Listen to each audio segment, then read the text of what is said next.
Assalamualaikum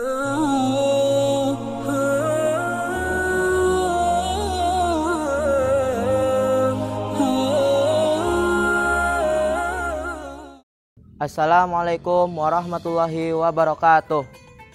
Alhamdulillahirabbil alamin wa bihi nasta'inu ala umuri dunya waddin wassalatu wassalamu ala asrofil anbiya wal mursalin wa ala alihi washabihi ajmain amma ba'du. Pada kesempatan kali ini izinkan saya untuk menyampaikan sebuah kultum yang singkat mengenai keistimewaan puasa. Dalam banyak riwayat dijelaskan bahwa puasa memiliki beberapa keistimewaan dibanding ibadah-ibadah pada umumnya. Salah satu hadis yang menjelaskan kelebihan puasa dibanding ibadah lainnya adalah hadis qudsi berikut. Kullu amal ibni adam lau ila syam fa innahu li wa ana azibi. Artinya, semua amal perbuatan anak Adam, yakni manusia, itu adalah untuknya, melainkan berpuasa. Karena sesungguhnya puasa itu adalah untukku dan aku yang akan memberikan balasan dengannya. Secara substansi, hadis qudsi tersebut ingin menyampaikan bahwa ibadah puasa memiliki kedudukan istimewa di sisi Allah Subhanahu wa taala.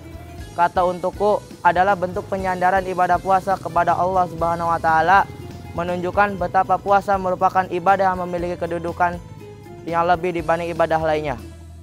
Dari hadis tersebut ada satu hal yang perlu kita garis bawahi, yaitu kalimat karena sesungguhnya puasa itu adalah untukku dan aku yang akan memberikan balasan dengannya. Kalau kita cermati, pasti muncul sebuah pertanyaan besar. Bukankah semua amal ibadah itu akan dibahas oleh Allah Subhanahu wa taala? Lalu, mengapa dalam hadis di atas soalannya ibadah puasa yang akan dibahas olehnya? Para ulama berbeda pendapat dalam mengartikan hadis tersebut. Mengapa puasa memiliki keistimewaan di sisi Allah dibanding ibadah lainnya? Berikut beberapa pendapat di antaranya. Pertama, puasa tidak bisa terjerumus dalam sifat riya atau pamer. Puasa adalah ibadah yang bersifat abstrak. Artinya, ibadah puasa tidak memiliki gerakan apapun yang membedakan antara orang tersebut yang sedang berpuasa dengannya tidak. Berbeda dengan ibadah lainnya yang bila terjerumus dalam sifat riya melalui gerakan ataupun ucapan. Kedua, puasa mampu melumpuhkan setan. Saat sedang berpuasa, maka kita akan menahan diri untuk tidak makan dan minum sampai waktu maghrib tiba.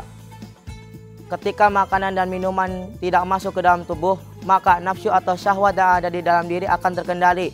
Sementara nafsu atau syahwat merupakan jalan utama bagi setan untuk menjerumuskan manusia ke dalam lembah maksiat. Ketiga, pahala puasa lebih besar dibanding ibadah lainnya. Menurut Al-Qurtubi, setiap amal ibadah sudah ditentukan besar pahala yang diperoleh, dari dilipatkan 10 kali, 7 kali, hingga yang Allah kehendaki. Keempat, pahala melihat Allah Subhanahu wa taala.